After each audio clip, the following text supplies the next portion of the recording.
Paris অলিম্পিকত লাভলিনাৰ অগ্ৰগতি আমি যেহেতু জনাই গৈছো ৰাউণ্ড অফ 16 প্ৰথম খেলত জয়ী হৈছে অসম কন্যা লাভলিনাৰ হাতত পৰাস্ত নৰৱেৰ সুনিবা হফষ্টেড ৰেফাৰী সৰ্বসন্মত সিদ্ধান্তত জয়ী হৈছে লাভলিনা বৰগোহাঁই মহিলাৰ ৭৫ কেজি শাখাত জয়ী হৈছে লাভলিনা বৰগোহাঁই টকিঅ' অলিম্পিকৰ ব্ৰঞ্জৰ পদক বিজয়ী লাভলিনাই বিগত বৰ্ষত IBA মহিলা বিশ্ব চেম্পিয়ন হৈছিল কোৱাৰ্টাৰ ফাইনেলত লাভলিনা দুবাৰৰ অলিম্পিকৰ পদক বিজয়ী চীনৰ লি কুইনৰ মুখামুখি হোৱাৰ সম্ভাৱনা আছে এই মুহূৰ্তত তেওঁৰ পিতৃ মাতৃৰ প্ৰতিক্ৰিয়া জানি নিলোৎপল আছে আমাৰ সৈতে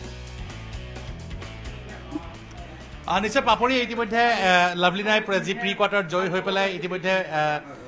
অগ্ৰগতি লাভ কৰিছে আৰু পদক জয়ৰ দিশে অগ্ৰসৰ হৈছে পিতৃ টিকেন বুঢ়াগোহাঁই আছে আমি তেওঁৰ পৰা জানিবলৈ চেষ্টা কৰিম হয় হয় আজি তাই প্ৰথম বাউট যিটো ছিলে তাত তাই জয়ী হৈছে বুলি শুনিছোঁ আৰু ভাল লাগিছে আমাৰ পিতৃ মাতৃ হিচাপে যথেষ্ট ভাল লাগিছে আৰু ভৱিষ্যতলৈ আৰু যিকেইখন গেম আছে সেইকেইখন তাই ভালকৈ খেলিব আমি আশা ৰাখিছোঁ আৰু ভগৱানৰ ওচৰত প্ৰাৰ্থনা কৰিছোঁ তাই ভাল প্ৰদৰ্শন কৰিব বুলি লাভলিনাৰ মাতৃ যথেষ্ট অসুস্থ হৈ আছিলে দুদিন নে তিনিদিন পূৰ্বে চিকিৎসালয়ৰ পৰা আহিছে সেয়া চিন্তাও আছিলে আজিও আপোনাৰ সৈতে কথা পাতিছিলে কি কথা পাতিলে আপোনালোকে নাই খেলৰ আগত আমি তেনেধৰণে একো কথা পতা নাই আমি কৈছোঁ যে ভালকৈ খেলিবি আৰু আমাৰ আশীৰ্বাদ মাক দেউতাৰ আশীৰ্বাদ আছে সেইখিনিয়ে কথা পতা হ'ল আৰু তাই সেইখিনি কৈ গৈছে আমি বৰ বিশেষ একো কথা পতা নাই আৰু অসুখটো হৈছিলে অসুখৰ কথা তাই গম পায় আৰু অসুখৰ কাৰণে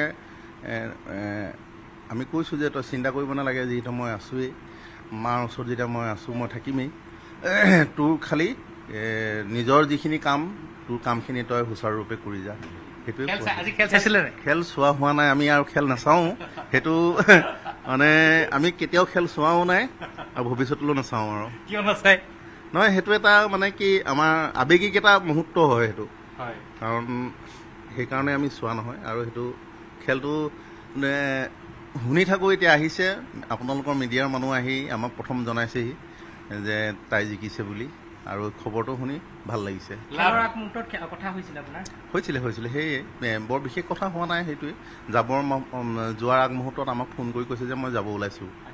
আৰু লাভলিনাই যথেষ্ট মহাদেৱৰ ভক্ত আৰু এইবাৰো তাত থাকি পেলাই টকিঅ'ত থাকি পেৰিছত থাকি কিন্তু শিৱৰ শাওণ মাহৰ ব্ৰত ৰাখিছে হয় নিশ্চয় তাই আগতেও ৰাখে তাই মঙলবাৰ আৰু সোমবাৰ দুটা ব্ৰত ৰাখেই আৰু এইবাৰ গোটেই শাওণ মাহটোৱে তাই ব্ৰত ৰাখিছে বল বমৰ উদ্দেশ্য লৈ পেলাই তাই নিৰামিষ ভোজন কৰিছে আৰু পেৰিচেন জেগাত গৈ পেলাই তাই নিৰামিষ আহাৰ গ্ৰহণ কৰি আছে সেইটো এটা বৰ ডাঙৰ কথা আৰু হয় যিহেতু প্ৰথমখন খেল আশা কৰিছিলে নে আপুনি কি নাই তাই কনফিডেঞ্চ পূৰা আছিলে তাই মানে কৈছে যে মই এখন খেল জিকিম সেইটো তোমালোকে চিন্তা কৰিব নালাগে কিন্তু আৰু পিছৰ যিকেইখন খেল আছে সেইকেইখন খেলৰ কাৰণে অলপ প্ৰত্যাহ্বান আছে কাৰণ সেইখিনি বহুত ষ্ট্ৰং আৰু তাই কোৱা মতে সেইখন খেলত এতিয়া নেক্সট যিখন হ'ব যিজনী ছোৱালীৰ লগত যিজনী জিকিব খুব হ'ব চীনৰ ছোৱালীজনীয়ে হ'ব তাই অকণমান ষ্ট্ৰং আৰু সেইটো কাৰণে তাই অলপ বেছি কষ্ট কৰিব লাগিব বেছি প্ৰেক্টিছৰ প্ৰয়োজন আছে বুলি কৰিছে তাত প্ৰেক্টিছটো পূৰা কৰি আছে আৰু যেতিয়া লাভলিনাই চীনৰ প্ৰতিনিধিগৰাকীৰ লগত যথেষ্ট প্ৰত্যাহ্বানপূৰ্ণ হ'ব বুলি হৈছে হয় কৈছে আৰু সেইটোৱেই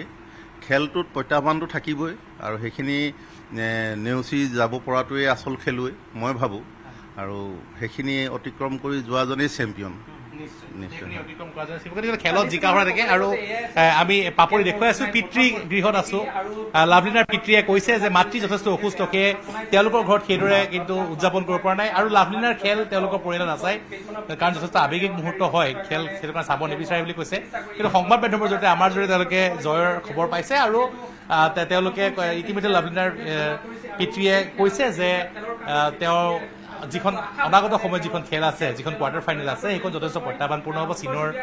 প্ৰতিনিধি চীনৰ হোৱাটো প্ৰায় নিশ্চিত বুলি কৈছে যিহেতু ফিলিপাইনছৰ প্ৰতিনিধি চীনৰ খেল আছে গতিকে তাৰপিছত যি তেওঁ জিকি জয়ী হোৱাৰ পিছত কি কয় জয়ী হোৱাৰ পিছত কি কয় আৰু এগৰাকী ওচৰ চুবুৰীয়াও আছে ওচৰ চুবুৰীয়া তেওঁৰ পৰা জানিবলৈ চেষ্টা কৰিম যিহেতু টকিঅ' অলিম্পিকত যেতিয়া ব্ৰঞ্জৰ পদক আজৰি আনিছিলে আমি তেতিয়াৰ পৰাই ভগৱানৰ ওচৰত তেওঁ হৈ পেলাই আমি আমাৰ নামঘৰত নিজৰ গাঁৱৰ নামঘৰত চাকি বন্তি আমি আগবঢ়াই থাকোঁ আৰু এইবাৰ ব্যতিক্ৰম নহয় আৰু এইবাৰ আমি 3দিনীয়া কাৰ্যসূচীৰে আমি সেই কাৰ্যসূচীভাগ আৰম্ভ কৰিছোঁ কালি সন্ধ্যাও আমি চাকি বন্তি জ্বলাইছোঁ আৰু তাৰ আগৰ দিনাখন জ্বলাইছোঁ আজিও আমি তেনেকুৱা ব্যৱস্থাই কৰিছোঁ আৰু তেওঁ যেনেকৈ আমি ভগৱানৰ ওচৰত প্ৰাৰ্থনা কৰিছোঁ পেৰিছ অলিম্পিকৰ যি আজি প্ৰথম ৰাউণ্ডৰ খেলত যেনেকৈ প্ৰতিপক্ষক 5-0 ব্যৱধানত ধাৰাসাৰি কৰিছে আৰু আগন্তুক খেলতো সিংহৰ দৰে জঁপিয়াই তেওঁ সকলোকে মষিমূৰ কৰি আমাৰ ভাৰতবৰ্ষ তথা অসম আনকি আমাৰ পিছপৰাই মানে বাৰমুখীয়া গাঁৱলৈ যেন সুনাম ভগৱানৰ ওচৰত প্ৰাৰ্থনা কৰিছোঁ আৰু বিশেষ ক'বলগীয়া একো নাই আচলতে নিশ্চয়। আৰু এয়া যি বাৰমুখীয়া গাঁৱত এইদৰে সকলোৱে বৰ্তমান লাভলীনাক আশীৰ্বাদ দিছে। লাভলীনাই অনাগত যিসমূহ খেল তাতো ভাল যি খেল প্ৰদৰ্শন কৰক। লাভলীনাৰ যিযোৰ গ্ল'ভছ মই দেখুৱাইছোঁ পুনৰ ঘৰত সজাই থোৱা আছে, মই দেখুৱাইছোঁ এয়া লাভলীনাৰ গ্ল'ভছ তেওঁলোকৰ ঘৰত সজাই থোৱা আছে। আৰু যি বিশ্ব যি লাভলীনাৰ যিসমূহ গ্ল'ভছ এইদৰে তেওঁলোকৰ ঘৰত সযতনে ৰাখি থৈছে। গতিকে মই এটা কথা ক'ব লাগিব যে লাভলীনাই এইবাৰ যি অনাগত যিসমূহ খেল আছে তাতো ভাল প্ৰদৰ্শন কৰিব। আৰু যি অৰ্জুন বঁটা মই দেখুৱাইছোঁ, লাভলীনাই যিটো অৰ্জুন বঁটা 2020 লাভ কৰিছিলে সেইসমূহ সকলো এইসমূহ যিসমূহ বঁটা আছে বৰ্তমান সেইসমূহ এছিয়া এৱাৰ্ডছ আছে, অৰ্জুন বঁটা আছে বা এইসমূহ যি ইয়াত যি লাভলীনাই যিসমূহ বঁটা লাভ কৰিছে, যি সমগ্ৰ যি অসমক যি গৌৰৱান্বিত কৰিছে। আৰু এইবাৰো যিহেতু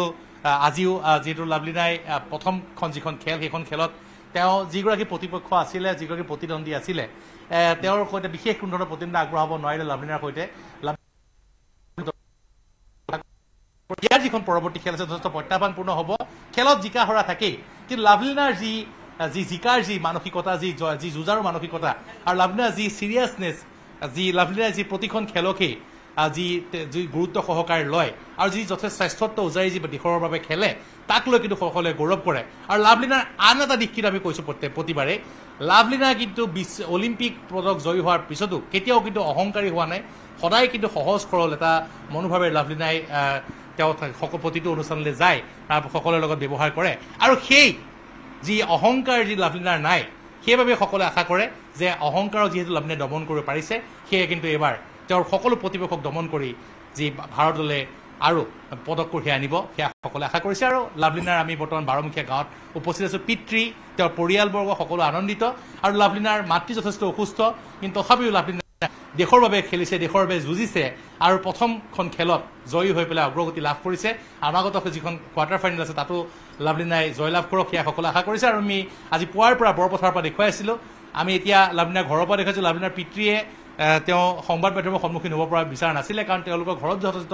অসুবিধা হৈ আছে, তেওঁৰ মাতৃ অসুস্থ হৈ আছে। আৰু লাভলীনাৰ যি ঘৰৰ পিতৃয়ে ইতিমধ্যে কৈছে যে ঘৰত তেওঁলোকে খেল উপভোগ নকৰে কাৰণ যথেষ্ট আৱেগিক হৈ থাকে। তথাপি কিন্তু লাভলীনা খেললৈ যোৱাৰ সময়তো পিতৃৰ সৈতে কথা পাতিছিলে, তেতিয়াও পিতৃয়ে আশীৰ্বাদ দিছিলে। আৰু পেৰিছত থাকিও লাভলীনাই যিহেতু মহাদেৱৰ ব্ৰত ৰাখিছে, সেয়ে সকলোৱে আশা কৰিছে যে শাওণ মাহ চলি আছে, মহাদেৱৰ ব্ৰত ৰাখিছে, মহাদেৱে লাভলীনাক আশীৰ্বাদ কৰিব আৰু মহাদেৱৰ আশীৰ্বাদত লাভলীনাই এইবাৰ পুনৰ পদক কাঢ়ি আজৰি আনিব। পুনৰ যি বাৰমুখীয়া গাঁওবাসীক গৌৰৱান্বিত কৰিব, বৰপথাৰবাসীক গৌৰৱান্বিত কৰিব, ধনশিৰি মহাবাসীক গৌৰৱান্বিত কৰিব, অসমক গৌৰৱান্বিত কৰিব, ভাৰতক গৌৰৱান্বিত কৰিব, সেয়া সকলো আশা কৰিছে। পাপৰি নিশ্চয় নীলপল, ধন্যবাদ জনাইছোঁ। আৰু এয়া নীলোৎপল, যিহেতু তেওঁৰ ঘৰৰ পৰা লাভলীনাৰ বাসগৃহৰ পৰা তেওঁ জনালে পোনপটীয়া সম্প্ৰচাৰ। আৰু পিতৃ মাতৃ আগতেও আমি দেখিছোঁ তেওঁলোকে কয় যে আমি খেল নাচাওঁ কাৰণ আমি আৱেগিক হৈ পৰোঁ। আৰু ঠিকেই তাৰ উপৰিও তেওঁ ইতিমধ্যে কৈছে শাওণ মাহৰ ব্ৰতো ৰাখিছে লাভলীনাই। আশা প্ৰকাশ কৰিছে সকলোৱে যে লাভলীনাই যি ধৰণৰ অগ্ৰগতি লাভ কৰিছে সেয়া সাৰ্থক হওক আৰু লাভলীনাই সোণৰ মেডেল কঢ়িয়াই।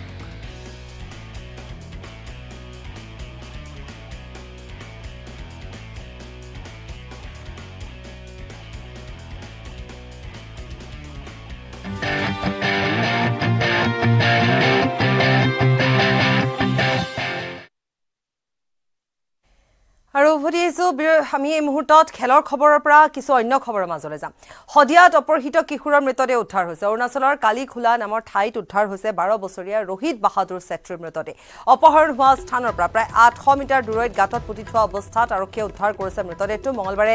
গ্ৰেপ্তাৰ কৰা অপহৰণকাৰী স্বীকাৰোক্তিৰ ভিত্তিত আজি পুৱতি নিশা গাঁতৰ পৰা খান্দি উলিয়ালে ছাত্ৰজনৰ মৃতদেহ। অপহৰণ কৰাৰ দিনাই কিশোৰটিক হত্যা কৰা সন্দেহ প্ৰকাশ কৰা হৈছে। উল্লেখযোগ্য যে 22 জুলাইত অপহৰণ কৰিছিল শদিয়া সোণপুৰা উদয়পুৰ গাঁৱৰ নৰ বাহাদুৰ চেত্ৰী নামৰ লোকজনৰ 12 বছৰীয়া পুত্ৰক। অপহৰণ কৰি মুক্তিপণ হিচাপে 25 লাখ টকা দাবী কৰিছিল অপহৰণকাৰীয়ে। অৰুণাচলৰ 28 মাইল নামৰ ঠাইত এই অপহৰণ কাণ্ড সংঘটিত হৈছিল বিদ্যালয়ৰ পৰা ঘৰলৈ গৈ থকা অৱস্থাতে কিশোৰজনক অপহৰণ কৰিছিল কোনো দুৰ্বৃত্তই তাৰপিছতে হত্যা কৰা হ'ল মাটিত পুতি থোৱা হ'ল শদিয়াৰ 12 বছৰীয়া কিশোৰক হত্যা কেন্দ্ৰ কৰি অসম অৰুণাচল সীমান্তত আজি উত্তপ্ত পৰিস্থিতিৰ সৃষ্টি হৈছে প্ৰতিবাদ সাব্যস্ত কৰিছে অৰুণাচলৰ ডিগাৰুত সদৌ অসম গোৰ্খা ছাত্ৰ সন্থাৰ লগতে স্থানীয় লোকসকলে হত্যাকাৰীক ফাঁচীৰ দাবীত প্ৰতিবাদ সাব্যস্ত কৰিছে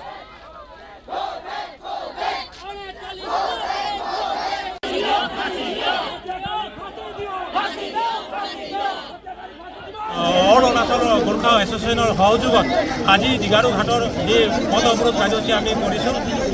কিয়নো আমাৰ ছাত্ৰ যোৱা 22 তাৰিখ জুলাই দিনাখন আমাৰ ছাত্ৰ অপহৰণ কৰি লৈ যায় দুষ্কৃতিকাৰী দুজনে সেই দুষ্কৃতিকাৰী দুজনে লৈ যোৱাৰ ফলত 8 দিন উকলি যোৱাৰ পাছতো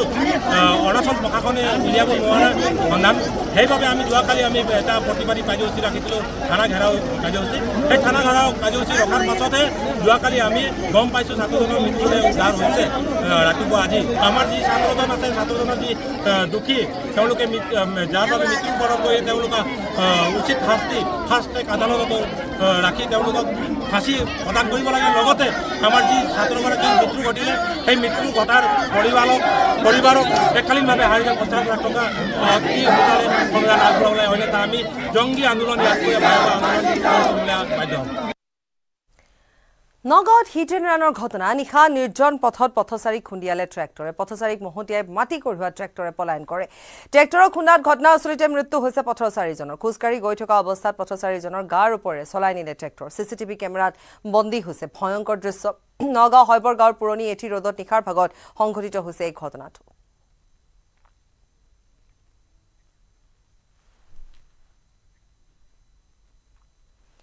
পশ্চিম নলবাৰী কেইবাটাও প্ৰান্তত চুৰৰ চাফাই অভিযান মুলাৰকুছিৰ ছায়াপাৰা চুবুৰী 10টাৰো অধিক স্থানত চুৰৰ হাতুৰা চুৰে লুটি লৈ যায় বহুকেইটা মন্দিৰৰ সা সামগ্ৰী ঘটনাস্থলীত বেলচৰ আৰক্ষী উপস্থিত হৈ তদন্ত আৰম্ভ কৰে চুৰে লুটি নিলে মন্দিৰৰ তাল শৰাই কাহৰ বাল্টি কাহিকে ধৰি বিভিন্ন সামগ্ৰী ঘটনাস্থলীত বেলচৰ আৰক্ষী উপস্থিত হৈ তদন্ত আৰম্ভ কৰিছে অন্তৰ্গত মুলাৰকুছি গাঁও ছায়াপাৰা চুবুৰীৰ প্ৰায় ঘৰুৱা নামঘৰবিলাকত 10 ঘৰ মানুহৰ নামঘৰত থকা সামগ্ৰীবিলাক যেনে কাঁহী চাকি এই লোটা মূল্যৱান সামগ্ৰীবিলাক যোৱা নিশা চুৰে চুৰি কৰি লৈ যায় মোটামুটি 10 ঘৰত হৈছে আৰক্ষী আহিছে তেওঁলোকে তদাৰক কৰি কৈছে কাৰ কি বস্তু চুৰ হৈছে এইবিলাক লিখি লৈ গৈছে এইটো মৃণাল বৰ্মনৰ ঘৰ তেওঁলোকৰ পৰা 2খন তামৰ কাঁহী এখন শৰাই আৰু মন্দিৰত থকা পইচা আৰু এটা বাল্টি তামৰ বাল্টি চুৰি কৰি নিছে আৰক্ষীক আমি এই আহ্বান জনাওঁ যাতে অতি সোনকালে যাতে চোৰক কৰায়ত্ব কৰি উচিত শাস্তি দিয়ে পুৱতি নিশা ৰাতি 3-4টা মান বজাত লৈ গৈছে কি সামগ্ৰী নিছে মানে মন্দিৰবিলাকৰ পৰা আপোনাৰ যিবিলাক তাল আছে কাঁহৰ কাঁহী বাল্টিং আৰু মাননীবিলাকো আছিল টকা পইচা সেনেকৈ কিছুমান মূল্যৱান সামগ্ৰী লৈ গৈছে সন্দেহ তেনেকৈ হোৱা নাই কিন্তু যোৱাকালি দুপৰীয়া প্ৰায় 3জন ব্যক্তি বাথৰুমৰ টেংকি পৰিষ্কাৰ কৰিম বুলি আহি ঘৰৰ ভিতৰত সুধি গৈছে সুধি মানে তেওঁলোকে আমি মাতা নাই তেওঁলোকে নিজে উপযাচি কিনে আহিছিল তেওঁলোকৰ ওপৰত আমাৰ সন্দেহ আছে আগতে তেনেকুৱাকৈ চুৰ হোৱা নাই কিন্তু আমাৰ আগৰ যিবিলাক চুবুৰী আছে তাত